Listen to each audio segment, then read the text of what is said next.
Bismillahirrahmanirrahim. Assalamualaikum warahmatullahi wabarakatuh.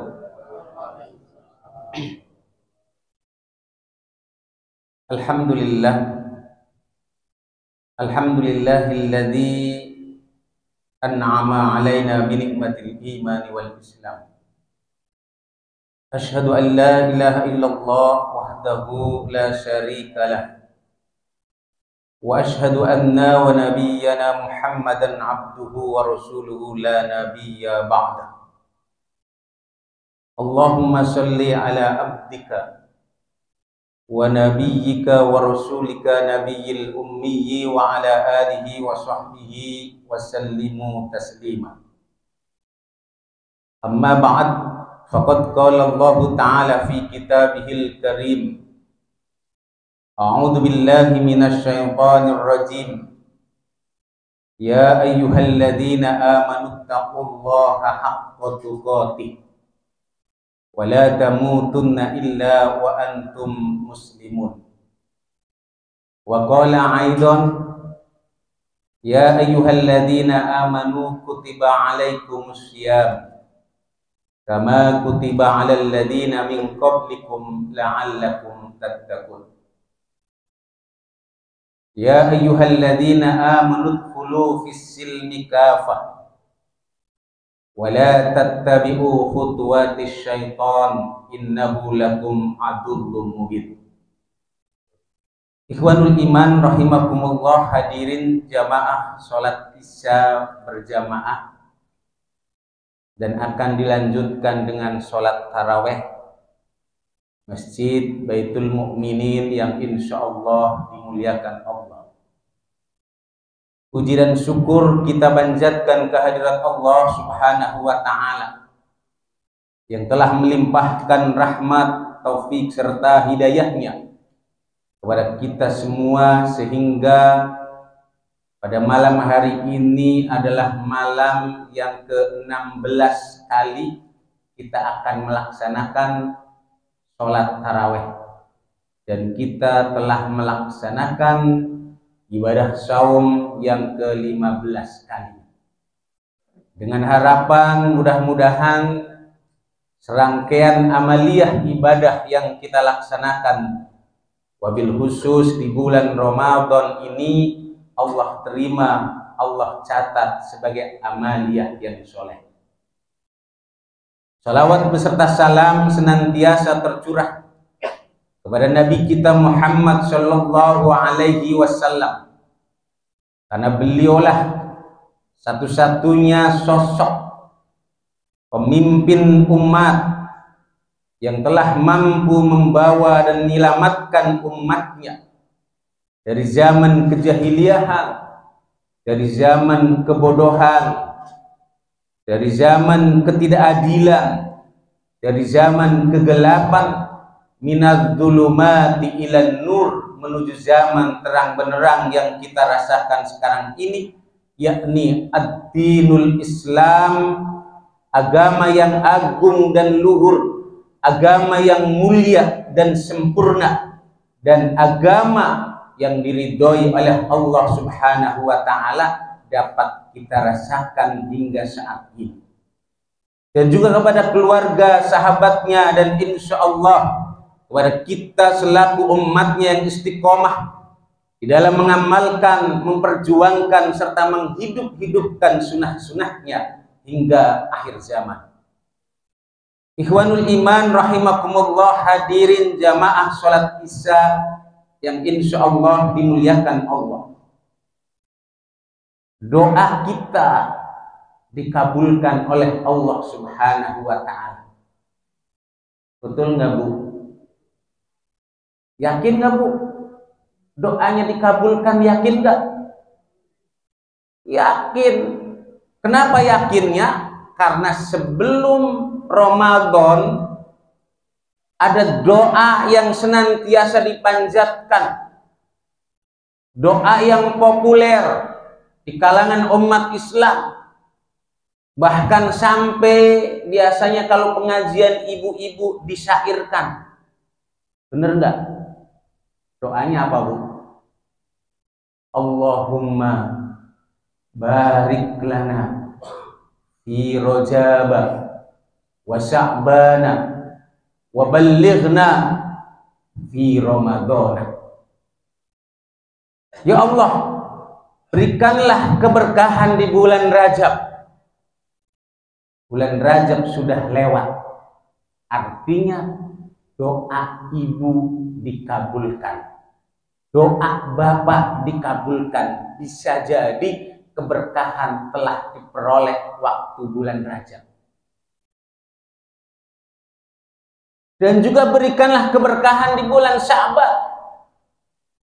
Bulan Sya'ban juga telah dilewati. Bisa jadi keberkahan juga Allah berikan juga di bulan Sya'ban. Wa ballighna fi Ramadhan. Dan alhamdulillah kita telah dipertemukan di bulan Ramadan sampai kita dapat melaksanakan amaliyah pokok di bulan Ramadan, yakni ibadah saum yang ke-15 kalinya. Itu adalah satu karunia yang teramat agung, satu karunia yang sangat besar yang Allah berikan kepada kita, dan kita tidak boleh menyia-nyiakan amaliyah baik itu yang diwajibkan oleh Allah Subhanahu wa taala maupun yang disunahkan oleh Rasulullah Shallallahu alaihi wasallam dalam rangka meraih kesuksesan ketakwaan di sisi Allah Subhanahu wa taala. Maka di dalam meraih ketakwaan, predikat takwa yang menjadi ending daripada segala amaliyah yang kita laksanakan di bulan Ramadan, wabil khusus pelaksanaan ibadah saum, maka hendaknya di dalam mengamalkan amaliyah di bulan Ramadan jangan asal-asalan, harus diilmui. Kenapa Ramadan setiap tahun datang kepada umat Islam, tapi amalan Ramadan terkadang asal-asalan? Sholatnya asal-asalan, saumnya asal-asalan, baca Qur'annya juga asal-asalan. Bahkan infak sodakohnya juga asal-asalan. Akibatnya apa? Tidak mampu mendapatkan predikat takwa di sisi Allah Subhanahu wa taala karena di dalam melaksanakan asal-asalan. Maka Rasulullah nyatakan di dalam hadisnya, banyak orang yang melaksanakan ibadah saum, banyak orang yang melaksanakan ibadah puasa, namun dia tidak memperoleh apa-apa, hasilnya hanya lapar dan dahaga. Lantaran di dalam pelaksanaannya itu tadi asal-asalan, tidak diilmui, sehingga hanya sekedar gugur kewajiban. Sholat tarawih yang seharusnya sholat itu khusyuk, tenang, ini dilakukan juga asal-asalan. Di media sosial Bapak Ibu mungkin sudah bisa melihat 21 rakaat ditempuh dalam jangka waktu 5 menit. Itu artinya asal-asalan, tidak berkualitas. Makanya kita dapatnya juga asal-asalan. Maka diilmui itu tadi, bagaimana cara membaca Al-Quran yang baik dan benar. Makhrajul hurufnya harus diperhatikan, tajwidnya harus diperhatikan. Begitu juga ibadah saum juga harus diperhatikan. Bukan hanya sekedar menahan lapar dan dahaga.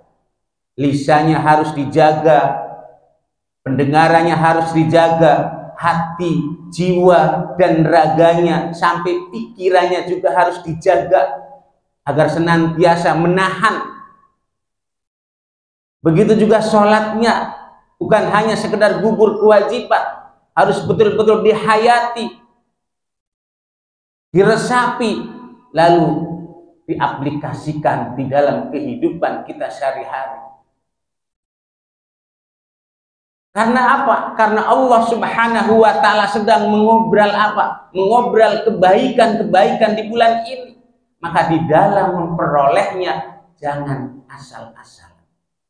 Karena ending daripada pelaksanaan ibadah saum, sebagaimana yang tertuang di dalam Al-Quran, ya ayyuhalladzina amanu kutiba alaikumussyam kama kutiba alal ladzina min qablikum la'allakum tattaqun. Hai orang-orang beriman, telah diwajibkan kepada kalian untuk apa? Untuk melaksanakan ibadah saum sebagaimana yang telah diwajibkan umat sebelummu. Tujuannya, stressingnya adalah membentuk insan-insan yang bertakwa. Insan-insan yang bertakwa itu artinya apa? Yang betul-betul dia taat kepada Allah Subhanahu wa Ta'ala, memiliki rasa khauf, rasa takut hanya kepada Allah Subhanahu wa Ta'ala. Kalau bicara takwa itu terdiri dari berapa huruf, Pak? Ta, ho, wawu, alif. Taknya itu tawaduk. Maka orang yang bertakwa, orang yang memperoleh predikat takwa, dia harus memiliki sifat tawadu. Apa itu tawadu? Tawadu adalah rendah hati, bukan rendah diri. Rendah hati. Orang yang bertakwa harus memiliki sifat rendah hati, tidak sombong. Karena sejatinya yang pantas sombong hanyalah Allah Subhanahu wa Ta'ala. Yang berhak sombong hanyalah Allah Subhanahu wa Ta'ala. Lalu sombong itu apa sih? Sombong itu adalah menolak kebenaran. Itu sombong. Sebagaimana yang dilakukan oleh iblis. Iblis suruh sujud kepada siapa? Kepada Adam. Iblis tidak mau, padahal sujud di situ sebagai sujud penghormatan, bukan sebagai sujud pengabdian, tapi sujud sebagai bentuk penghormatan. Iblis mengatakan, ana khairu minha khalaqtani min nari wa khalaqtahu min tin. Saya lebih baik daripada Adam. Adam diciptakan dari tanah, sementara saya diciptakan dari api. Sorry ye, itu bahasa iblisnya tuh begitu. Sorry ye, itu begitu. Sombong. Berapa banyak orang yang sombong juga di kalangan umat Islam. Kenapa sombongnya? Dia tidak mau menerima aturan-aturan Allah.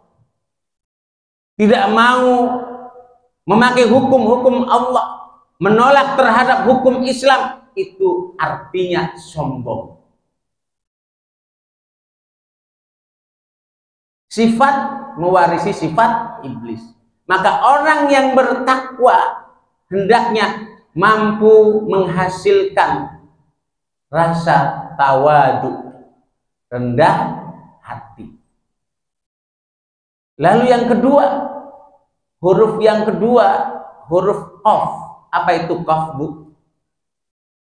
Qanaah. Apa itu qanaah? Qanaah itu menerima apa adanya pemberian Allah,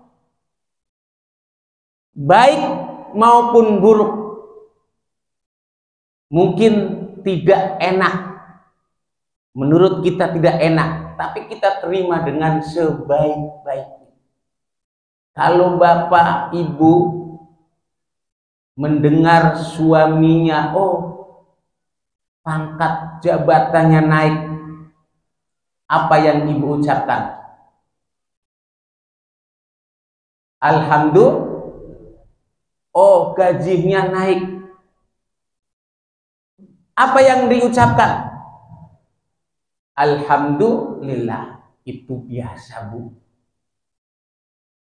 Tapi yang menjadi luar biasa, tak kala ibu mendapatkan musibah, lalu ibu mengucapkan Alhamdulillah, Allah memberikan sakit kepada saya.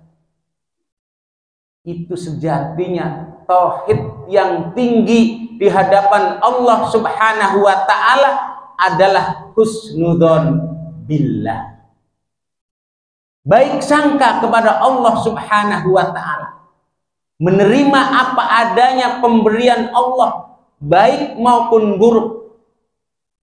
Maka orang yang bertakwa harus mampu menghadirkan rasa qanaah.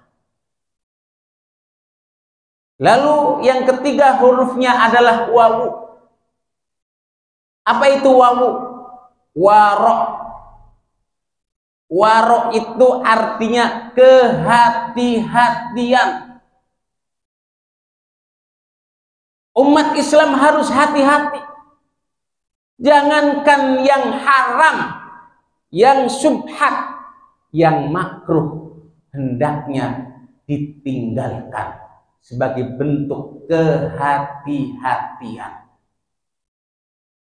Ini ustadz, kiai di mimbar mah hebat, ngasih nasihatnya hebat.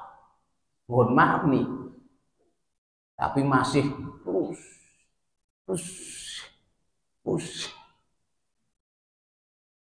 Itu begitu. Karena prinsip orang beriman itu demikian. Yang subhat, yang nggak jelas, yang makruh tinggalkan sebagai bentuk warok, kehati-hatian. Dan prinsip orang beriman, makannya juga harus makan yang baik-baik. Seperti apa? Seperti lebah. Lebah itu, Bu, dia makannya itu nggak ada lebah itu ke menghisapnya itu bau-bau bangkai, nggak ada. Lebah itu makannya itu yang enak-enak, yang wangi-wangi kan, sari bunga itu lebah. Dan lebah, Bu, kalau hinggap di pohon dia nggak akan rapuh itu pohonnya. Itu prinsip orang beriman itu begitu. Dan lebah itu, Bu, menghasilkan apa? Madu. Yang untuk apa? Untuk kesehatan manusia. Sangat diperlukan. Itu prinsip orang beriman hendaknya demikian. Seperti lebah. Makanya harus betul-betul yang halal. Dalam rangka apa? Dalam rangka tazkiyatun nafs, membersihkan jiwa kita. Ya. Terus apa? Kalau dia hinggap di tengah-tengah masyarakat, dia tidak akan membuat rapuh. Itu prinsip orang beriman hendaknya demikian. Maka warok itu sangat penting. Kehati-hatian itu sangat penting dalam rangka tazkiyatun nafs, dalam rangka membersihkan jiwa kita. Lalu yang terakhir apa? Huruf alif. Apa itu alif? Amanah. Amanah itu penting. Orang yang bertakwa harus mampu menghadirkan rasa amanah. Dan amanah ini diterangkan di dalam Al-Quran. Innallaha ya'murukum an tu'addul amanati ila ahliha wa idza hakamtum bainan nasi an tahkumu bil adl. Sesungguhnya Allah menyuruh kalian untuk menyampaikan amanat kepada yang berhak menerimanya dan menyuruh memutuskan hukum di tengah-tengah manusia dengan hukum yang seadil-adilnya. Jangan amanah itu pakainya konsep apa, Bu? Konsep tahlil. Apa itu konsep tahlil? Wa ahlihi, apalagi RT RW, hati-hati tuh. Wa ahlihi, kalau pembagian sembako tuh keluarganya dulu. Wa azwajihi, istri-istrinya dulu. Wa dzurriyyatihi, keturunan-keturunannya dulu. Ajma'inya nanti. Nggak boleh. Jadi Allah menyuruh menyampaikan amanat kepada yang berhak menerimanya. Kalau sekiranya walaupun dia keluarga kita tapi tidak berhak, nggak boleh. Walaupun dia orang lain bukan keluarga kita tapi dia berhak, maka harus sampaikan itu amanah. Dan apa? Sekaligus Allah menyuruh untuk memutuskan hukum di tengah-tengah manusia dengan hukum yang seadil-adilnya. Ini kata pengamat nih. Kata pengamat bukan kata saya, ntar saya yang dihukum lagi. Kata pengamat mengatakan bahwa hukum di Indonesia saat ini adalah ibarat sarang laba-laba yang hanya mampu menjerat penjahat kelas nyamuk dan capung. Sementara kelas kakap dan gorila bisa lepas bebas. Hukum sering berpihak kepada penguasa dan orang kaya. Keadilan menjadi barang yang langka dan sangat mewah. Banyak koruptor, konglomerat hitam yang merampok harta kekayaan negara yang menyebabkan negara ini betul-betul bangkrut. Betul bangkrut enggak? Bisa lepas bebas. Orang BBM aja dioplos. Ini apalagi dana haji aja.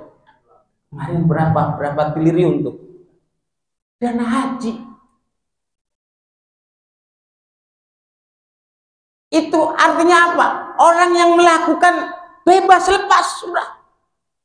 Karena masing-masing sudah punya kartunya masing-masing. Loh, bahaya nih. Awas lo ya. Sudah di apa? Sudah tersandra. Maka nggak bakalan. Kecuali apa Pak Ratno? Revolusi. Siapa yang mau? Itu begitu ya. Itu hukum yang berlaku di Indonesia sekarang itu. Itu kata pengamat. Maka dari itu dalam hadis Nabi jelaskan, salah satu la tad'auna da'watahum.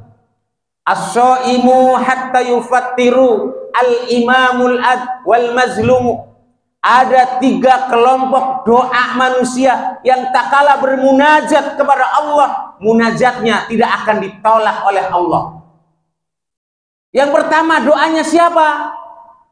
Doanya as-shaimu hatta yufattiru. Doanya orang yang sedang berpuasa sampai dia berbuka. Maka Bu, kalau sedang melaksanakan ibadah saum, jangan doanya Allahumma laka sumtu wa bika aman. Jangan itu aja. Doa apa saja. Keinginan ibu, keinginan dunia, boleh. Keinginan akhiratnya, silahkan doa apa saja. Karena pada saat ibu sedang melaksanakan ibadah saum, maka doanya tidak ditolak oleh Allah Subhanahu wa ta'ala, alias doanya dikabulkan. Lalu yang kedua doanya siapa? Al-imamul adl, pemimpin yang adil. Siapa pemimpin yang adil? Siapa itu pemimpin? Kullukum ra'in wa kullukum mas'ulun ar-ra'iyati. Ya, kamu adalah pemimpin dan setiap pemimpin akan dimintai pertanggungjawabannya di hadapan Allah Subhanahu wa ta'ala. Tak kala dia berlaku adil, sebenarnya sudah cukup untuk mengatasi persoalan-persoalan yang ada di tengah-tengah masyarakat kita. Tak kala pemimpin itu betul-betul adil, dia bangun di tengah malam bermunajat kepada Allah Subhanahu wa ta'ala, lalu doanya tidak akan ditolak oleh Allah, dan itu bisa mengatasi persoalan-persoalan yang ada. Lalu yang ketiga, wal mazlumu, doanya orang yang terzolimi. Makanya kalau dizolimi Pak, Bu, jangan Minta sama manusia, jangan curhatnya jangan sama manusia. Curhatnya sama Allah, curhatnya di atas sejadah. Kalau curhatnya manusia sama manusia, iya dia lagi senang sama kita. Kalau lagi nggak senang, karena dunia ini bergejolak, Bu. Dunia ini bergejolak, Bu. Pagi ngomong iya, sore ngomong tidak. Bisa jadi pagi ini Islam, sorenya kafir. Bisa jadi begitu. Makanya Bu doa terus. Apa doanya? Ya muqallibal qulub, sabit qalbi ala dinika. Wahai yang membolak-balikan hati, tetapkanlah kami ini berada di dalam agama ini. Minta sama Allah. Wabil khusus di bulan Ramadan ini, mumpung kurang lebih tinggal 15 hari lagi, maka Ramadan jangan disia-siakan. Siapkanlah kesehatan Bapak Ibu, laksanakan amaliyah Ramadan secara berkualitas. Jangan mengejar kuantitas, jangan mengejar banyaknya. Banyak tapi nggak berkualitas, nggak akan mempengaruhi, Bu. Sikapnya, karakternya masih tetap kayak gitu aja. Ramadan setiap tahun datang, tapi umat Islam tetap aja masih begitu aja. Akhlaknya nggak berubah, ibadahnya nggak berubah, ya kan? Artinya tingkatan kualitasnya itu tidak berubah. Semoga kita senantiasa diberikan kesehatan, diberikan keistiqomahan untuk melaksanakan perintah-perintah Allah, wabil khusus di bulan Ramadan. Billahi fi sabilil haq fastabiqul khairat. Assalamualaikum warahmatullahi wabarakatuh.